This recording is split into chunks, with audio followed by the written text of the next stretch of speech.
respected teachers, honorable stockholders, industry leaders, my senior colleagues, professionals and friends. It's my privilege to be here in front of you to discuss the topic when our industry is going to in the consolidating phase.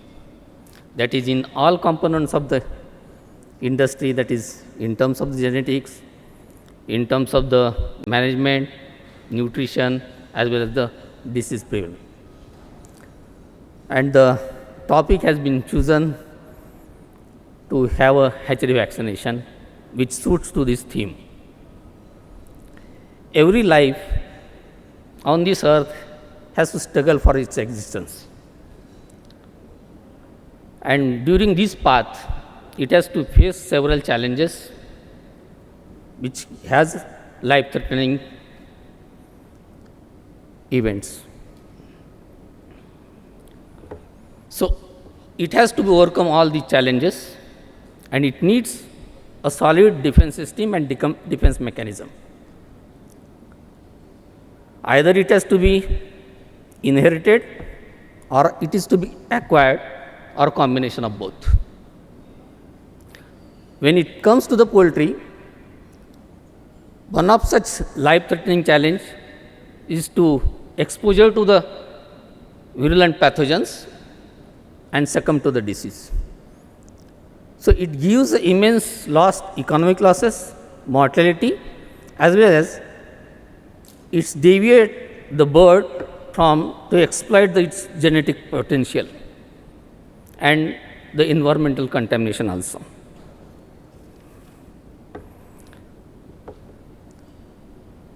But we have no worry on that also. To have a good defense tool as a vaccine to combat such diseases. When a chick to be placed into the field, which is a less than 3 days of eggs, it is to be exposed to the various pathogens. And we know the immune system requires at least 6-7 days to mount its immune response and further several days. So, bird has to be sensitized to such pathogens before it is to be placed into the field. So, where the hatchery vaccination plays important role. So, bird like it is athlete. The athlete need to have some training of that game before it goes to the play field. Unless and until it has a training, it cannot withstand to the play field and exert its best possible. So, the hatchery vaccination does the same way. So, it sensitizes the chick, it preconditions the chick to have environmental challenges and to fight against the diseases. So, thus the real topic comes.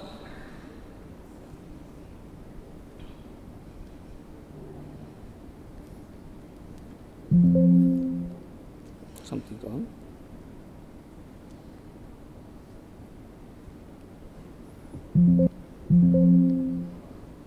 So, when you go for the hatchery vaccination history, it was long now, almost 60 years has been lapsed. So, first vaccine has been introduced as a hatchery vaccination at day 1 is a HBT, SB1 cell associated vaccine. And almost it took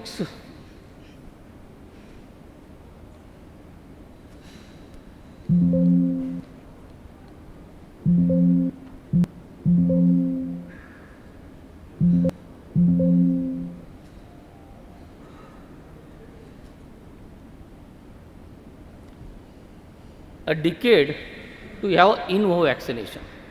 And we are celebrating the 75th independence anniversary, and the man behind this in vivo vaccination is Dr. Jagdev Sharma, who is Indian. So, such scientific advancement also contributed by Indian, and it is a time to recognize him at this 75th Independence Day also.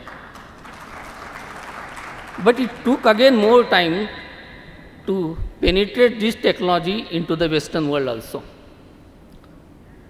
And it is still away from our conditions. So in vivo is not practiced here in India, but right now some few people have been trying, but it will take time. So when it comes to the hatchery vaccination, automated subcutaneous vaccination, which is given at day 1, spray vaccination, and then comes to the in vivo vaccination. The in vivo vaccination is mainly for the broiler industry, whereas the spray vaccination and the subcutaneous vaccination can be given to the layer bird also. So why it is important? What are the reasons to have such popularization of this hatchery vaccination? So it is a precise and uniform distribution of the vaccine. It is a mass vaccination within an individual. So as good as the precision vaccine has been given to the bird's body or pre-hatched embryo, and we can ensure that vaccine is going in a targeted organ and with a precise manner. So it reduces the stress of the handling, because right now there is a paucity of the trained manpower, committed manpower. So this also is taken care of. Then high output automated machines are available, equipments are available. With that we can ensure that the vaccine is going in the right way and right quantity, and it induces the early immune response, as the immune developing cells or immune system development is developing, and at that stage we are introducing the vaccine there. So in nutshell, you look at the early embryonic days till hatch, that is the 18th day of the embryo life, the 21 days is the hatch period. Before that, the thymos as well as the bursal development is to be happen. And during that period, if the vaccine is given, the more B cells activation, more T cells activation, which is required for the best immune response. The bird is get sensitized to these immune systems. More proliferation of the lymphocyte is being done. The more macrophages come into the existence, and they will fight back in a best fashion, moderate way. What should be the ideal characteristic of the hatchery vaccine? It should be safe. It should not be too much virulent, because we are giving it at the early age of life. As I mentioned, it is well proven that when the vaccine is given into the immediate to the hatch or pre-hatch period, the both immune response, innate immune response, that is acquired, that is inherited immune response, as well as the acquired by the vaccinal response is much more competent. The macrophages get matured, the lymphocyte proliferates in a more stronger way, and the response, immune response is much more stronger than the conventional response. And definitely we can combine the 2 different or 3 different vaccine at the same point, at the same injection at the hatchery itself. It is a more controlled vaccination than the field vaccination. So what are the ups and downs of this in vivo vaccination? When it comes to the in vivo vaccine, because it is a technology which is to be coming in few years in India, and it has already come into the Western world. As I mentioned, it reduces to the young chicks, stress of the young chicks, early development of immunity, removes error of the vaccination, saves time and less labor intensive, and easy to integrate with other components of the hatchery itself. So we can stack the trays, candling can be done on the same manner. So it can be very well integrated at the hatchery itself. But what are the downs? What are the drawbacks of this technology? It is too expensive at this place. The equipment itself is too expensive. It requires a typical proper care of the equipment and the trained manpower or trained technician. So required skilled operators. Not all the important chicken diseases has to be in vivo vaccine. It cannot be given, it should not be a magic bullet, or it will not be a magic bullet to have all vaccination at the hatchery. Certain vaccines to be given at the field level only. So we cannot combine too many vaccines at the hatchery. Might not be economy physical for a small hatcheries. And most importantly, when something goes wrong with the equipment or operator, rather than having advantages, it has more disadvantages. So as I mentioned, what is in nutshell, both the immune system, that is the B cell triggered immune system or T cell triggered immune system, as well as the inherited immune system, get more activated when it is exposed to the early chick life or pre-hatch life. So we can reduce actually the first part of the antibody production when it's showing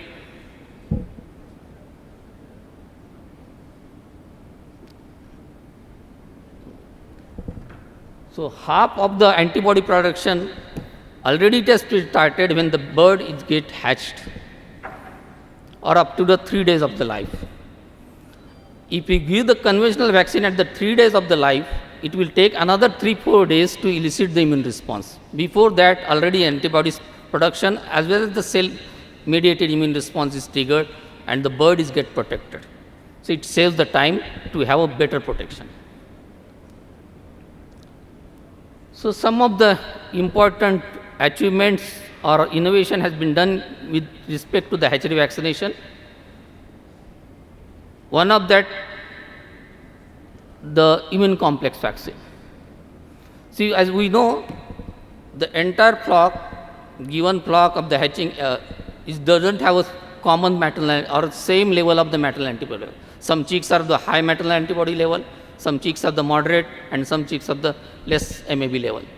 And if the live vaccine has been given to such chicks, they differs in the different immune response and differs into the protection.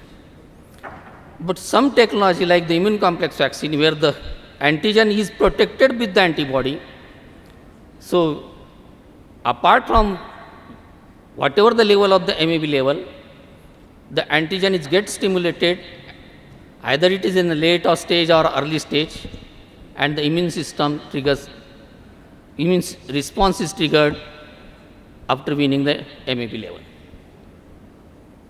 So this is the typical immune complex vaccine mechanism. There are 3 scenarios: high maternal antibodies, moderate and low maternal antibodies. So immune response goes in a different manner, either at early stage of the chicks, middle stage of the chicks, or later part of the chick.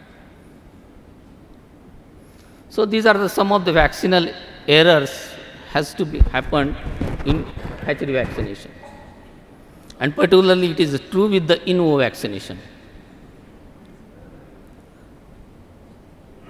So there is a, if the vaccine delivery goes into the extra embryonic part, it can have accidental injection to the different parts. So the response of the vaccine will not optimum.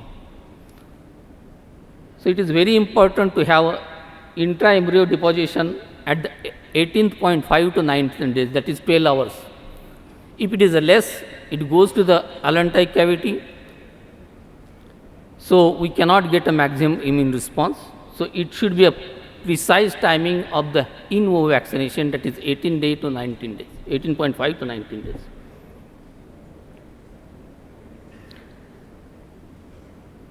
And especially that is true when the different egg size is there. So the needle goes in a different position, and whatever the immune response is to be achieved will not happen.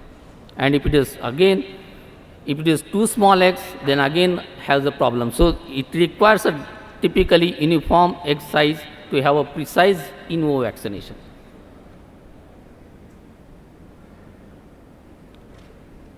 Spray vaccination, this is one of the method at the hatchery vaccination where the environmentally controlled houses can have such vaccination type and where the mild vaccines can be given.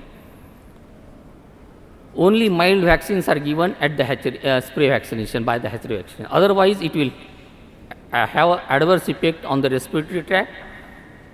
So, the lentogenic, little bit high lentogenic vaccine like Lasota cannot be given with spray vaccination. And when it goes this way, if the quality of the chicks is poor, if there is a MS and MG infection is there, it definitely goes for the immune suppression level. It has to be very precise vaccination techniques for the spray vaccination. There should be a 50 to 80 micron size of the droplet size should be there. If it is high or low, it has adverse effect on the vaccination program. So, thus it gives a different volume of the vaccine delivery. And if it is inadequate environmental or poor management, then it has a rolling infection, cycle by cycle, the infection goes into the farm level. So, this is a typical subcutaneous vaccine has to be adapted. The condition like India where the live vaccine as well as the inactivated vaccine is given at a day 1 and day. See, only we rely on the live vaccine at day 1 of age, which is a very weak antigenic nature, which is not sufficient in our conditions.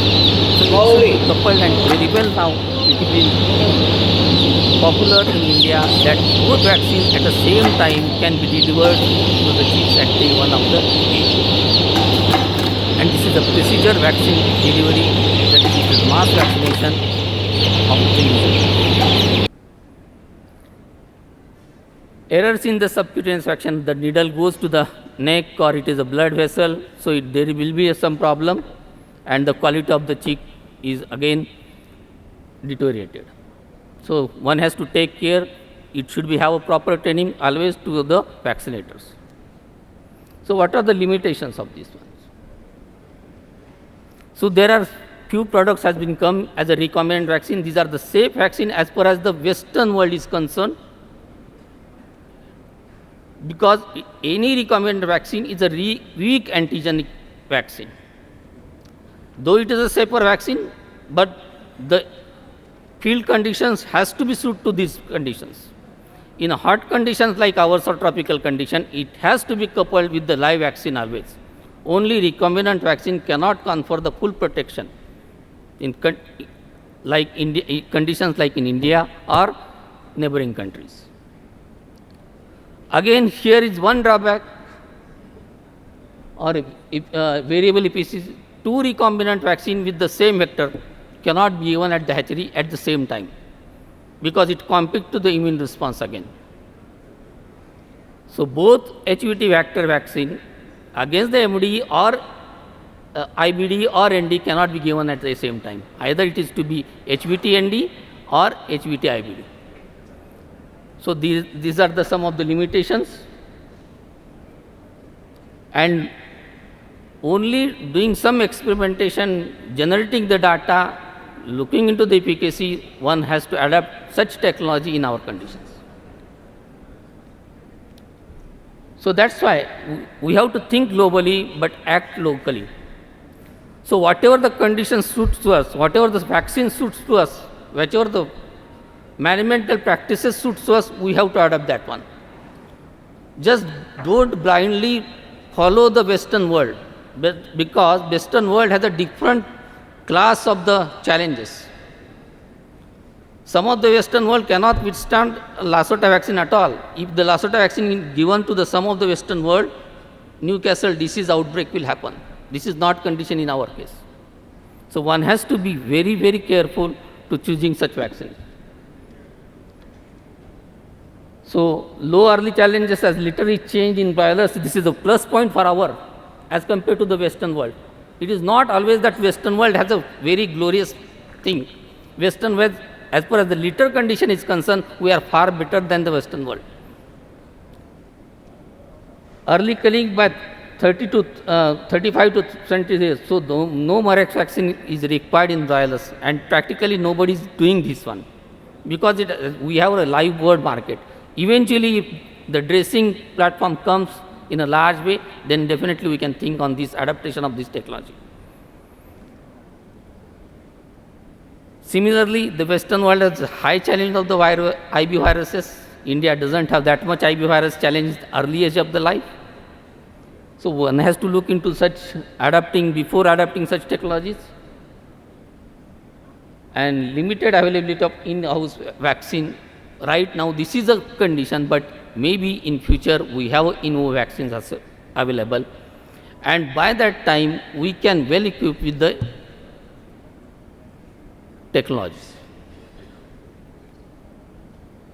So indigenous vaccine definitely requires the vaccine which are required for the virogenic strain of the Newcastle disease. That is a field Newcastle disease like genotype 13, genotype 7 has to be there along with this hatchery vaccination, live vaccination.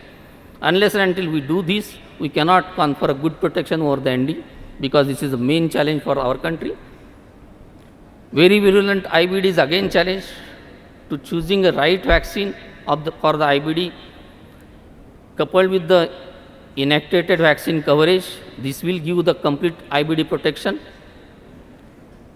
We have different serotypes, the IBH. We need to take care of only one vaccine cannot confer a good immune response. It is a serotype 4, serotype 11, 8A, 8B. So such things should be taken care of. And last but not least and much more important, happy to announce that the government of India has accepted the industry demand and they have principally agreed to go for the LPI vaccine. This is a future where we can very well combat the immunosuppression which is going on right now. It will save the industry and in more precise manner, more with vigor, we can definitely come over with the field challenges. So it is very much needed that in future we should adapt the vaccine which is needed for our country and which is our vicinity in our field conditions. No need to have fancy strains always. Vaccination procedures should be in along with the inactivated vaccine. Only live vaccine cannot give a full protection in Indian condition. This is only for the disease. First 2 points are for the disease prevention, and the last but not least, the last part, that is we can explore the in vivo embryo feeding in future. We can feed prebiotic, symbiotic or betaine in the embryo level itself, so we can give a good nutritional value like the carbohydrates and probiotic can be given in the embryonic life. So adapting the hatchery vaccination at early embryonic life or just immediately to post hatch and adapting the good nutrition solution at the embryonic part, definitely we can have a good control over the nutritional condition as well as the disease challenges. Thank you very much. Happy 75 Independence Day.